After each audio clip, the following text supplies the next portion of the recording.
Not working. Yes, great. Hello, and everybody, and welcome to this this webinar. So we're going to be having a conversation about Gen Z, what it's like in the workplace today as a member of Gen Z, and also what it's like as a job seeker. So I have with me here Zhibek from Kazakhstan. I've got Matt, and I've got Maryna, who's my partner with the next my business, the next revolution, which is a coaching and mentoring business. We essentially what we do is we help young professionals find purpose and meaning in their careers and in life in general. And we're helping organizations overcome generational differences and create the purposeful future leaders. Let's everyone introduce themselves. I'll start with you, Zhibek. So hello everyone. My name is Zhibek. I'm from Kazakhstan, from the capital city Astana. I've been working as a project manager in the past, and now I'm transitioning into a full-time job in the design. That would be it. Zhibek. Sorry, I got your name pronunciation wrong already, didn't I? Zhibek. No, it is completely fine. I'll try and get it right. Mm-hmm. Matt. Yes. Welcome. Yes, thank you. Nice to meet you all. I am currently unemployed, dealing with the graduate job market in the UK. I'm a linguistics graduate from Queen Mary University of London. And I think I can offer some good insights because I've been, going through the whole process myself and experiencing reality, as it were, I think, but also getting to see quite a few different, a range of perspectives on different fields here in the UK, because I've been applying to a range of things, not just focused on any one particular job. Yeah, I'll go more into that later. And just it's worth mentioning quickly that are you happy to talk about your experience with Practera, the Practera program? That's how we got to know each other. Yeah, absolutely. Yeah. Okay. I suppose, if I'll elaborate now, I suppose. It was Practera being the partner with Queen Mary that offered these the work experience program by which I met you, Mark, doing the industry consulting project for the next revolution, and that was definitely a really useful and quite novel experience for me, coming from the I would not call it a humanities course, linguistics. It really is a mixture of social sciences, humanities, and some physical sciences, especially the kinds of the focal area within linguistics that I was studying. But regardless, that exact kind of vocational training with, especially doing client-based work, that was completely new to me. And I thought that was very uniquely valuable for me just to have some more work experience, for instance, that I didn't get by doing an internship. That was something that I found that many, not necessarily everyone, but quite a lot of people on other courses, for instance, the STEM courses, the sciences, technologies, engineering, maths, they would usually do an internship in their second year of university. But there was no recommendation or kind of additional support or advice or anything of the kind to push people on my course and several other kind of social sciences, arts, humanities, etc. courses to do an internship. And I think that is quite a limiting factor in this day and age, simply because of how strenuous the job market is at the moment, and an internship is perhaps one of the few reliable routes left for someone on a university degree to get straight into work without facing some of the difficulties that I'm currently facing. So Yeah, in terms of like just a course like the Practera project program, I think it's a really like it was a really valuable experience, really useful skills that I learned there. Yeah, and yeah, I mean, it's only how many was it? 3 weeks in total, quite short, but quite intense. Yeah, it was from November to December, right? It was like 4 weeks, but yes, it was like very fast paced. Dealing with that, the project scope in that time, yeah. Yeah, but it's certainly this sort of working together and collaborating seems to be a thing that was really valuable, as well as the research side, and as you say, just interacting with having interaction with an organisation, an employer. But yeah, I can say that the work you produced as a team was great, and obviously you were the team lead, so I think you did a great job there. So I think definitely that's something to build on in your job search. I'm just going to. Before we get too deep into that discussion, I'll let Maryna introduce herself. Yes. Hi, Maryna. A few words about me. Yeah, hi again. I'm a career and leadership coach. I've spent over 25 years in psychology, HR, and business. So I have a master degree in psychology, and then I worked in business as I resigned as vice president for human resource in Carlsberg. And now I'm supporting people to develop their careers, to develop their leadership skills. And I have quite a lot of clients who are young talents, young professionals. So thank you for sharing your experience so openly here. And if you would like to discuss something after we finish our meeting today, just to drop me a message. You can easily find me on LinkedIn or just email me. Thank you. Thanks, Maryna. That's great. Zhibek, just to, obviously you're based in Kazakhstan, so maybe just for the listener to give us a little bit of insight into. I mean, I did a little bit of research on the Kazakh economy. I understand it's growing quite fast, around 6%, and it seems to be that one the leading economy in sort of Eastern, what would you call it, like the Middle East or Eastern Asia. I think it seems to be a lot of the economy is made up of energy and minerals and sort of primary industries. But it seems to be certainly since the Russian invasion, there's a lot of investment coming from outside. And what's your experience and what's it like as a young person there today? Well, first and foremost, I have to mention that in our country, we're actively digitalizing everything, like starting with the healthcare services to even HR, like automatization. It is all about Kazakhstan. And it is important to mention that while we say like Astana and Almaty, the biggest cities in the Kazakhstan, are, well, they're quite developed. We have to mention that the regions, they lack technological support. And mostly the companies such as Deloitte and everything, like KPMG, the big four in general, and technological companies, especially from the banking services, because they are quite advanced in the country, they're all located in the Almaty. So if you're looking for a job in IT sector, and the government is putting quite a lot of money in that sector, you'd have to travel to Almaty, which means that most of the people, young generation, are moving there in search of job. And the rest of those people, young graduates, they move to Astana in search for work in the governmental sectors. Myself, I worked also for the government. We worked for the National Information Technology Company, and I studied at, let's say, top university of Kazakhstan, Astana IT University, and half of the graduates worked there, to be honest. And the rest, of course, lived in Almaty and moved there. Yeah.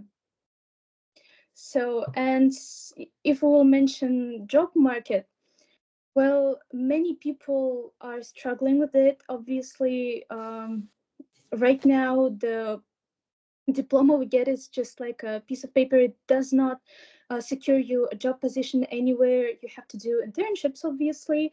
And even though our government does not allow doing internships for free for the companies, we should be paid for our labor. Most of the companies bypass it by labeling it a formal training, or in the other terms, they just do make you sign a contract without pay. Yes. That's the current situation on the job market in our country. Okay, and what's the, do you know what the level of graduate unemployment is? Well, to Are there a be lot of honest, young people out of work? I didn't look up into the data, but I would say if you're lucky enough, you'll get a job, but not necessarily by your specialization. I think that's definitely a common theme between UK and Kazakhstan is Yep. I think quite high level, well, unemployment or even underemployment in terms of, you know, not doing jobs that you're qualified to do, and the need for, you know, employers looking for work experience, internships helping that. But obviously your experience of saying that actually employers aren't paying for that, they're just labeling it as something else. So I guess the experience is valuable, but it's not helpful. Today, trying to support yourself and study and not getting anything from, you know, for your efforts. Yeah, that is quite true. Yeah. If I may share, I also did internships, but to be honest, it wasn't the thing that secured job. People say like LinkedIn and everything, like networking, and this is actually the tool most of the graduates have to use in our country to get a job. We usually say it a little bit differently. It's like подлиза, which is like when you try to build connections with the purpose of getting, like, benefiting from it.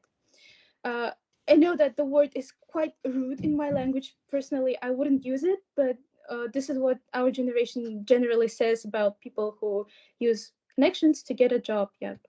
I don't think it is bad. It's not necessarily bad. It is what it is. It always worked in generations, like throughout the history. Everybody uses it, but in our society, it is more looked down at because people think it is unfair. Like from moral point of view, like you're not qualified, you shouldn't be getting a job. That type of thing.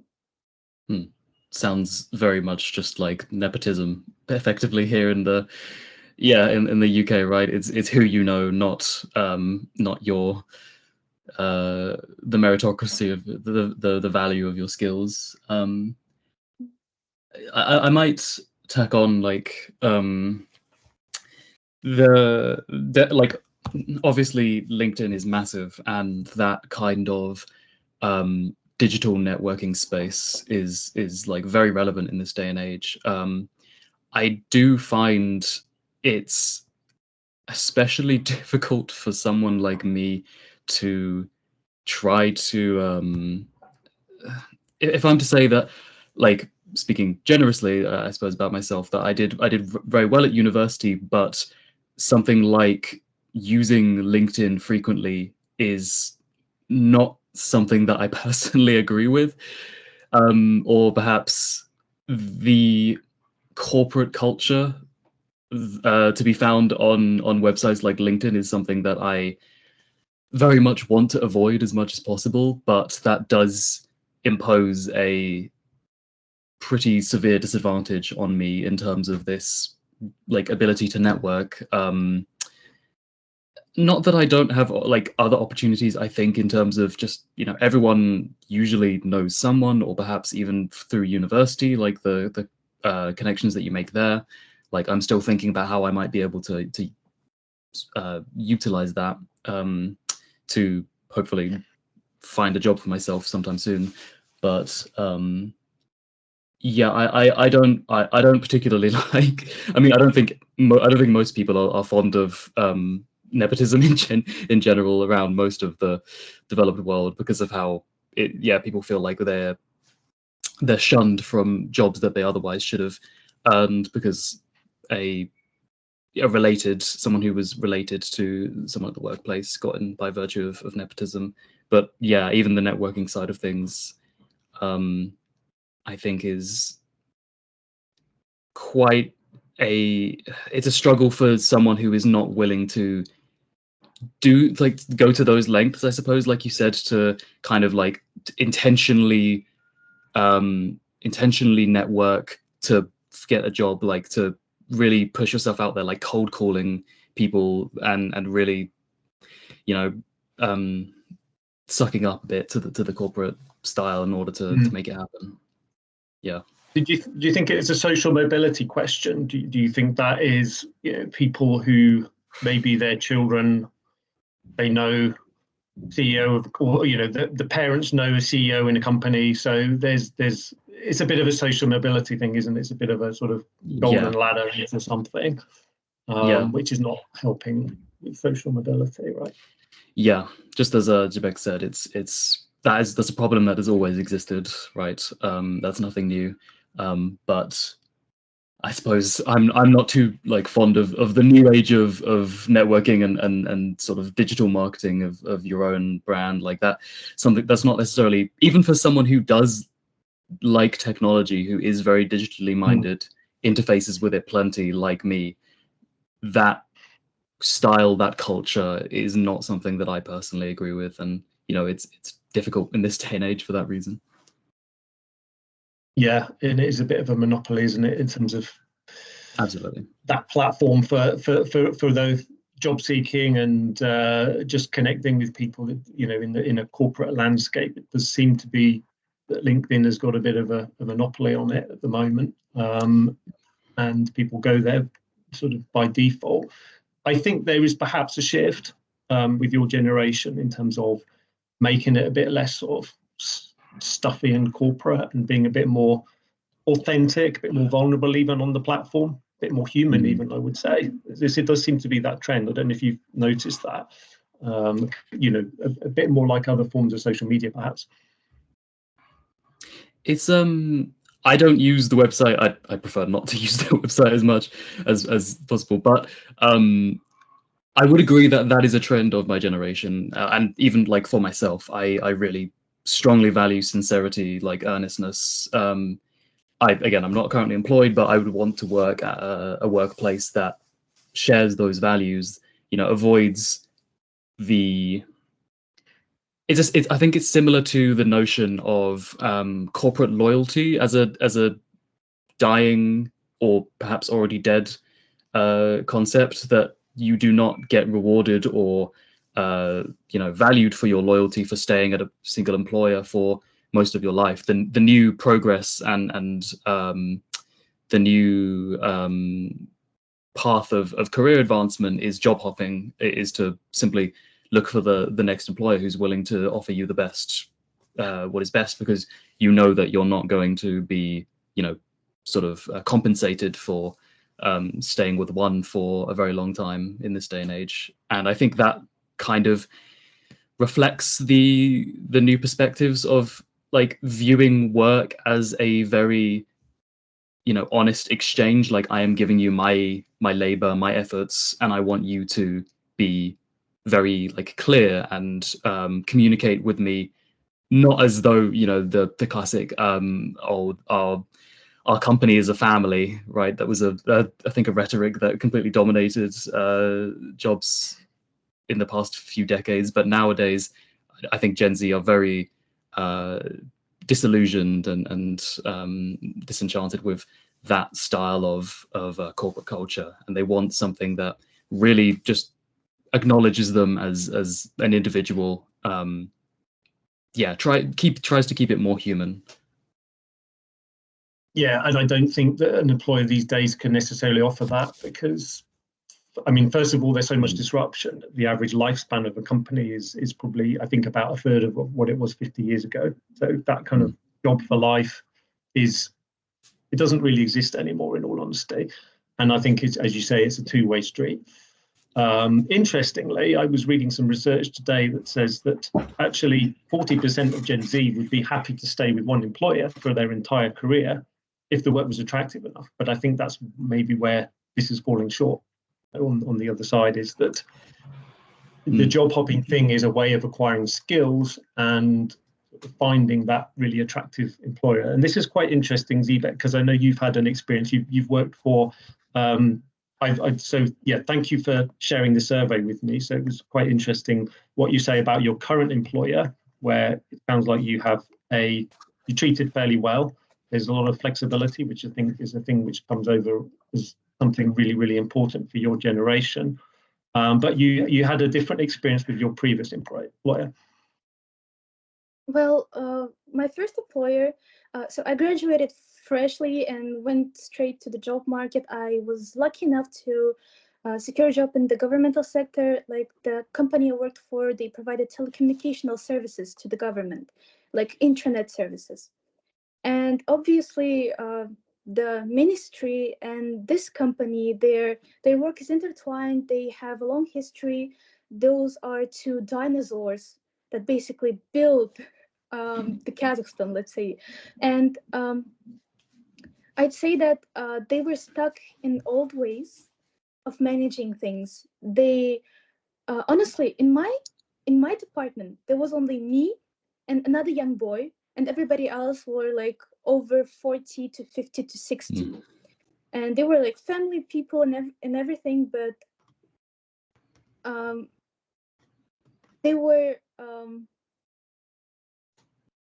they didn't welcome new generation because, as people know, we are quite rebellious. We are not ready to work till the midnight and stay there for the corporate purposes and everything, because we value our time, our personal time over everything else.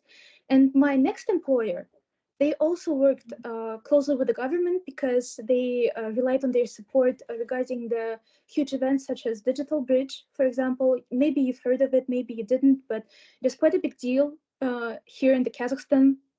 We invited tech celebrities, like, and we also baited, like saying like who's gonna come, and we sent like a post like might be Elon Musk visiting us, but we invited Pavel Durov instead. I did hear about that. Yeah. Yes. So the second employer was quite different because the workplace consisted mainly of Gen Zs and millennials in their 30s to 40s. So the environment there was different. They wanted to go home early to build social life aside of work, and they didn't want to stay there just to please their employer. If necessary, obviously, we did stay before the huge event. Everyone wanted to contribute as much as possible, and we did stay and come early to work and everything. But aside of that, that was completely different approach to workplace ethics first, and then to valuing the employees. They valued everyone's input. So, for example, HR, they were not HR. They only work with human resources, right? Like hiring people, recruiting, onboarding, and everything. As far as I know, I mean, my knowledge is not as big as Maryna's on that field, but this is what I know about HR. And they somehow helped to build the program. Still, they contributed to the program of the event and everything, and people acknowledged it. Like the CEO of the company, the director board, everybody acknowledged the work that we put in, and it was rewarded. So it is important to see how two different companies with two different ethics, two different cultures, how they view us as a resources, and how they give back what we deserve for our time and efforts. Yeah, that's powerful.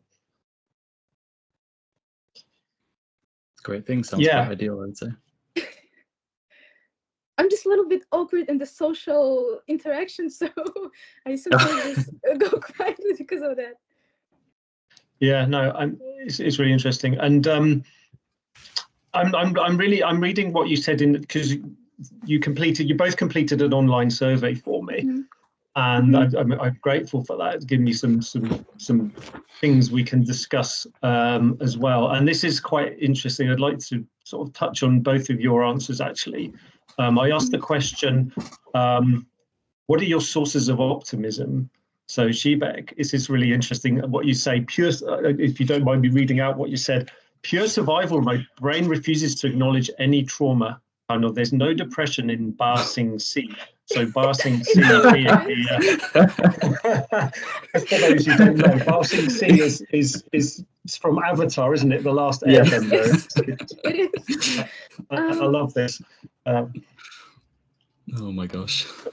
So yeah, I'd love you to unpack that a little bit for me. I mean, I sort of interpret it as a little bit as there's happiness in my bubble, but there's a lot of there's a lot of threats going on outside, and you refer to some of those a little bit in your survey. I mean, sort of, quite. Well, from my experience, my first employer was not supportive at all. They didn't give me feedback. They didn't really like talking about explaining things. They were like, "Yeah, just do the job. Just do it. Figure out yourself." And I'm a simple person. You tell me to figure out, I'll do it how I know. If you have a feedback later, it better be like structured criticism rather than, well, I don't like it, because I want to understand what they mean. And if you don't get feedback on your work for quite a long time, you obviously lose your motivation to do it, to continue doing it. And in my case, the constant pressure of doing something and not knowing how well you do it led me to being a little bit depressed. I'm generally a happy person. If I'm upset, I'll come to work the next day very happy, energized, and then I'll remember what are the problems are during the day, and I'm like, yeah. And as long as the employers don't mention depression, like that they lack some ethics, that they maybe are doing something wrong, they'd be like, yeah, there is no such thing as we are wrong in the Basing say in our company. We are not wrong. It's a you problem. And this is what I was referring to by saying like there is no depression in the busing set, because you are not basically allowed to feel any emotions regarding your job, regarding your colleagues, regarding anything you do in your workplace, and it's suffocating you until you quit. Okay, I understand that slightly differently to how I read it, so I'm glad you unpacked that for us. Okay, so it's almost like you go to work, or certainly in your old work culture, almost like you have to put this mask on to fit in. You're not allowed to express your feelings or emotions. You have to sort of fit in, if you like, and there's no room for that. This is really interesting. Okay. Well, you obviously try to make some changes. You go to your senior, to your manager, and you're like, hey, I finished this questionnaire for the country. What do you think about it? Did I do the things right? And they're like, yeah, you did it. It is right. Obviously, this is not the feedback you'd be looking for. And doing this long enough, you do not learn independence. You rather learn how to fake everything confidently. Yeah. And that boosts the ego of the person, because you want to be the best at your job, and you obviously don't know if you are the best. Just trying to please people. Yes. It's trying to please people instead of doing what you really want to do. Matt, your question. So, and I actually asked a question, how optimistic do you feel about the future? And the average score is just over 6. I mean, it's obviously looking at it sort of individually, but also sort of on a global level. I know your optimism was a lot lower, Matt, than Zhibek, and I guess that's partly to do with your current situation, right? I mean, do you mind if I read what you said?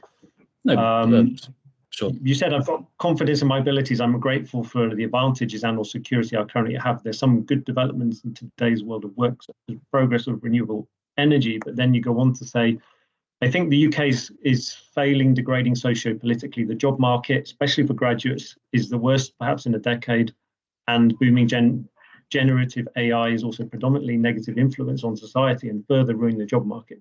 The world economy is being propped up by the AI bubble, which I think is soon to burst, and I believe global recession is looming for Western world. Global politics is reaching peaks of instability, arguably not seen in decades. Likewise, there are many spiraling problems in the world not being addressed. I mean, this is very good cultural and social observations. So yeah, there's a lot of things, a lot in that. Yeah, suffice to say, I find it very difficult to be optimistic, at least just because I am looking at everything going on. And I think it helps it would help to like kind of, take a step back and focus on, my own sort of like microcosm, just what's going on in my life. What can I do? How can I get my life going? But the reality of that at the moment is that I can't do that either, because it's as difficult as ever to get your life started in the job market over here as a graduate, especially. Just being able to get, you know, your first full-time job, what I'm trying to do right now, and finding that incredibly difficult, to be able to get your first home, to move out of your parents' family home. And I know that is not necessarily a cultural norm across the entire world to move out from a family house, but I do think it's quite a, you know, desirable and a sort of sign of independent progress in one's life. And that is as difficult as it's ever been because of the housing market. Also, likewise, having been terrible for extremely expensive for such a long time. So, and then generative AI is a gigantic one. I do not touch it kind of on my own personal principle. I never used it for a single, like, any part of my university degree. And I continue not to. And it does frustrate me, not only that the university degree itself is kind of devalued by the existence of generative AI now. Somewhat, I guess, not entirely, because it's a constant arms race between those that are using it and those that are trying to identify it, detect it, prevent it. But what it is doing to the world, to several professional fields, and there's a general atmosphere of scorched earth corporate behavior, I think, right now, which is to say that we have all of our eggs in one basket, and that is AI, and it is not providing social or really economic value, like generating a profit. It's not doing that either to anyone, while it is also resulting in, like, you know, massively increased unemployment rates for so many graduates, because companies believe that they can just fire their entire lowest ring of workers and somehow automate all of that with AI, and then they quickly, or I say quickly, you know, it takes like a few months for them to realize that this is completely unsustainable. They will have no older workers by the time that their current ones retire, and that AI makes a rather large quantity of mistakes on the whole. This is the siren going off. Yeah, so, you know, with all of that said, I'm trying to do my best, basically, to kind of keep my chin up and just keep applying, and that kind of comes into the job market thing. But, you know, when I'm being completely ghosted, basically not getting a single response from countless applications, so I'm not even getting the chance to really, like, sell myself in an interview, you know, it is very hard to be optimistic right now. Yeah, no, it's really interesting what you say about AI, particularly. So you've never touched Gen AI, you've never engaged with it at all? No, I do not use it. I obviously have an idea. Like, I have plenty of friends that use it. I don't judge them personally, but I do believe that it is just kind of like a blight, really. It's a poison on. I mean, I'm a massive. I am very much a creative myself, and it is a huge, like, poisonous, a poison to creative industries, and the attempts to integrate it in society, I think, it's so incredibly forced, and it is all really just, like, you know, you've seen AI generated TV advertisements, for instance, that look awful and no one likes them. You see the same in terms of artwork, where your actual artists are being put out of work to have this kind of, like, soulless, repetitive thing, and then even on the writing side of things, you know, I particularly hate the idea that my CV, for instance, that when I do job applications, my CV is being scanned by AI and rejected because it is not written by AI, because my writing is authentic, human, you know, is my own material. It is less likely to be approved of by AI models because they are incentivized to promote their own, thing. Basically, it's the same thing with like Google search engine optimization used to be the massive thing where you'd put the right words, the tags into your website or whatever your product was to enhance your visibility on Google. Well, nowadays the same logic is being applied to AI. All these big companies want you to write your text with AI. They want you to generate it, so they're going to promote those written by AI above all the others. And it's this nasty, self Ouroboros, like self-fulfilling vicious cycle of just slop.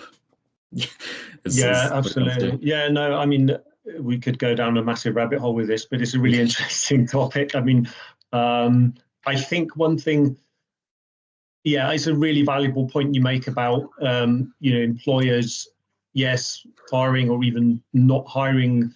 It's kind of like those research roles. Obviously, you worked as a research assistant. That kind of work can easily be outsourced to AI. But I think, examples like the legal profession, perhaps this is how you cut your teeth, is how you learn stuff, is through doing the hard yards, researching, writing things yourself. If we stop doing that, we don't learn the skills, and we don't bring the skills to replace that.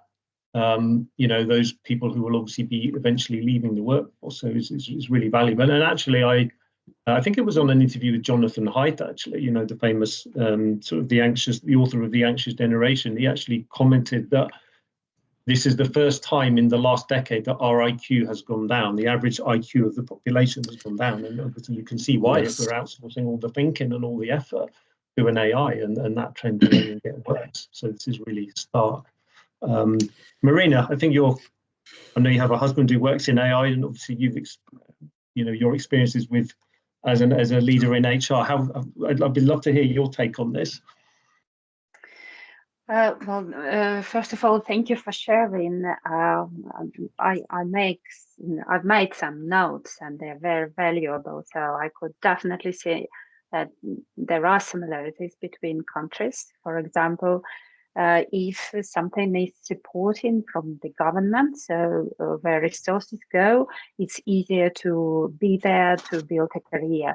But as the young generation, you would like to do what you want, follow your values, your passion, your interests, and if it's against of what is supported at the moment, either it's STEM or IT or AI, it's really, really challenging to do it. So thank you for sharing how you go through these challenges and how you manage all that.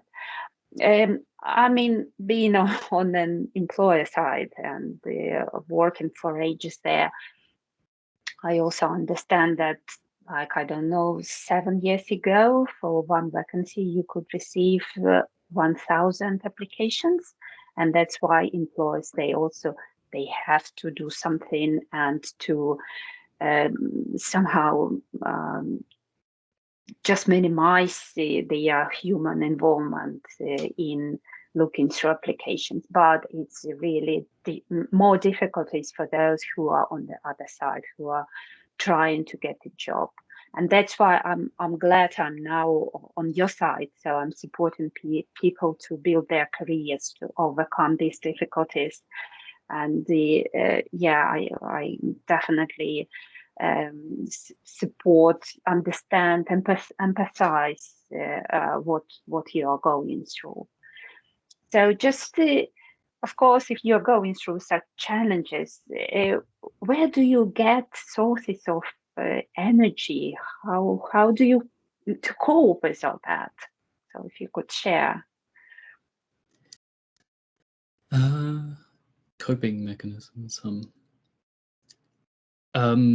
I suppose if I'll start, and I would like to say that something that came to my mind quickly, hearing that you are working on, yes, the other side of this matter in HR, and noting the use of AI, because I do recognize as well that the problems created by AI for the job application process go both ways as well. It is not just like someone on my side having to face this, problem of like it's as if I'm being forced to sort of go against my values, to become inauthentic, or at least just to deny the value of my own work for this automatically generated content, but also the amount of job applications that HR must be getting due to AI generated job apps. Like I imagine inboxes are being completely spammed full of them. So then you have to find your own solution to that, and then this is this like kind of destructive arms race that I think I mentioned. Like it doesn't, neither side, both sides are losing basically as a result of this technology that is pretty much being maximized for the worst use cases possible. But I mean, yes, so to answer your question about like coping mechanisms, I think at least for me, I mean, I mentioned in the survey I filled out for you, Mark, that like I'm grateful that I do have like a safety net, so to speak, like, or rather, I've got savings right now. I live at home with my parents, and I'm not under significant financial pressure, or like, I mean, there's a social pressure on me to get a job. I want to get a job, but I am not, kind of like it's not going to collapse under me. I'm not going to be homeless, or if I don't get one ASAP. So that, I'm very grateful for what I do have, and I also invest like just significant time into my my personal hobbies as well. Like that is kind of a big thing I think nowadays, is a preference for, as Zhibek said as well, like living your own life, kind of just not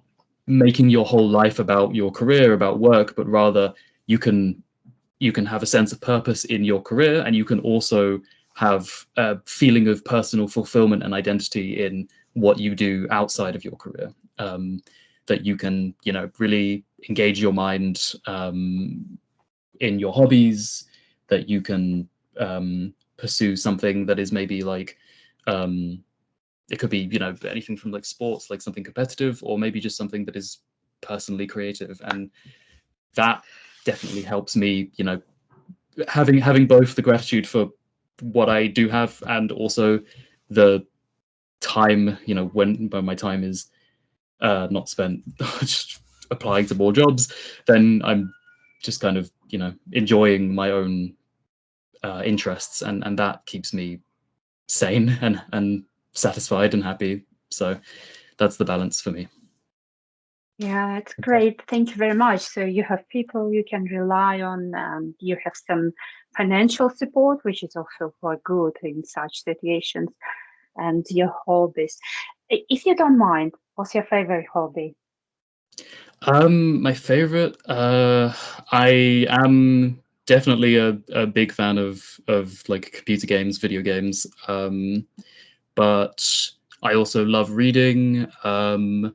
I like learning languages, although I've been doing that less recently. But I bought a grammar book for Italian, for instance. I want to learn Italian. A favorite, I mean, the favorite is perhaps games, but I have loads. I do think I have lots of hobbies, and like, I mean, more than that, music, writing.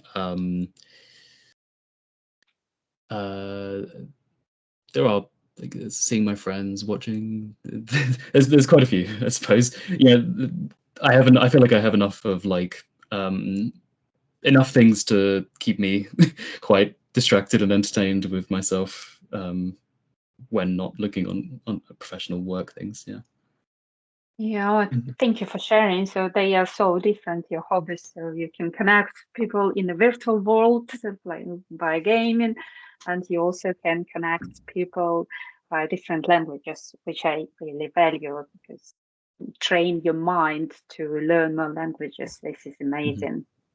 Especially now when people think, oh, I can buy some translator which can help me, but it will never help you with your mind development, brain development. Yes.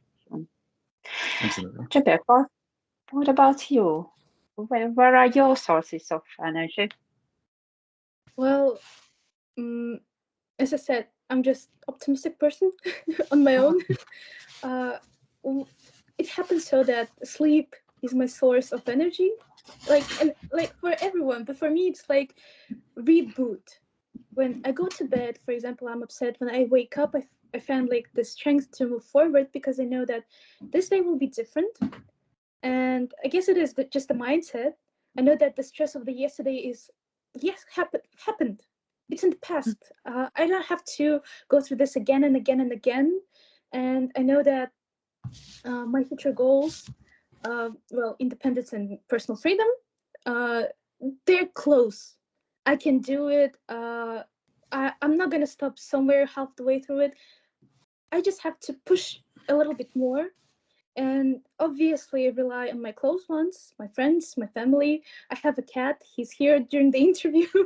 Has it climbed on in front of the screen yet? That was a common COVID thing, wasn't it? During COVID, suddenly people's cats were on the screens, children in the background.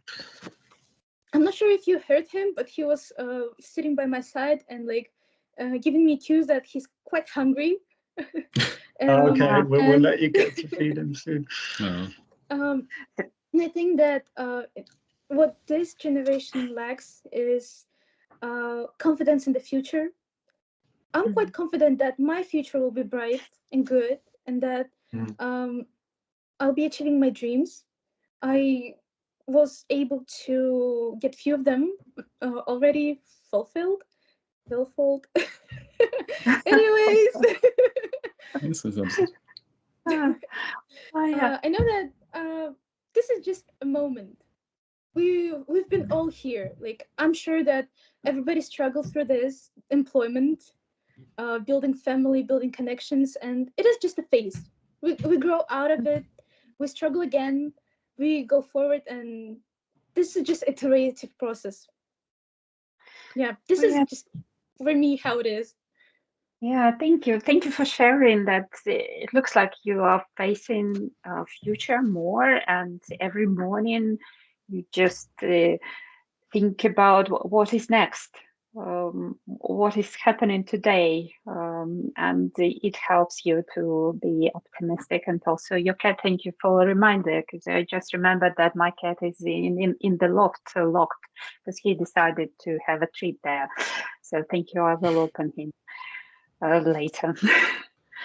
Yeah, and I also can hear that social connections are important, because you get some energy interacting with others. Well, in social connections, I would support Matt and the gaming thing. I also like gaming. I do shootings. I do just like story games and everything.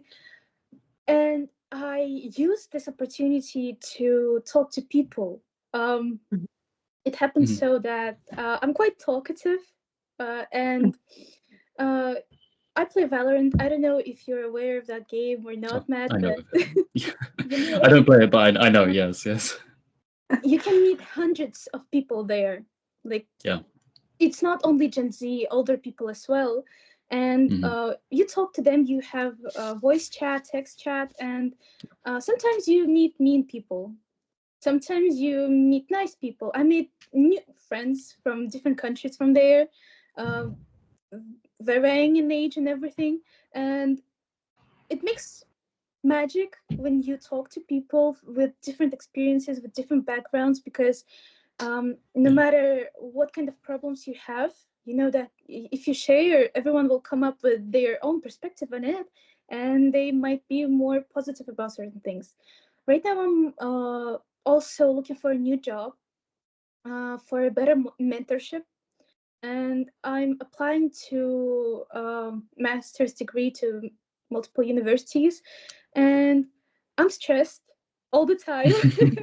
And talking to people really helps, not only family. In family, we can confide different things, but some of them, I don't think some people would understand.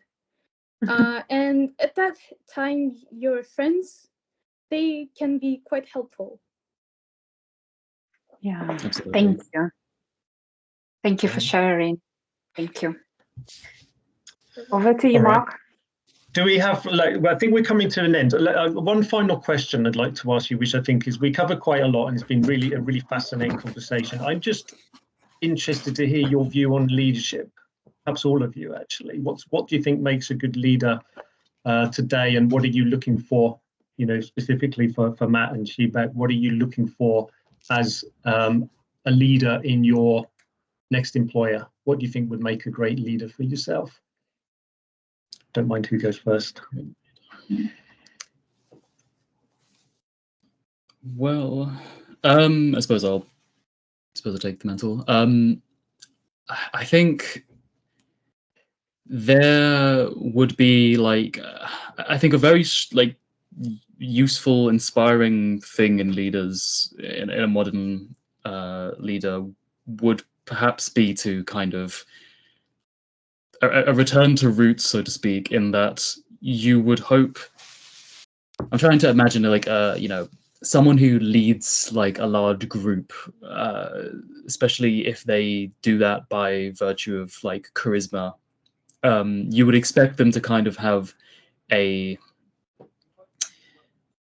ability to relate to almost like every member in that group, like, you know, whether it's, I don't know, like, I'm thinking of like a leader of soldiers or something, and you'd think, oh, this would be someone who could inspire even, you know, anyone from the lowest rank to the highest, like, who doesn't believe themselves to be, you know, better than any member of their group, but can level with each of them.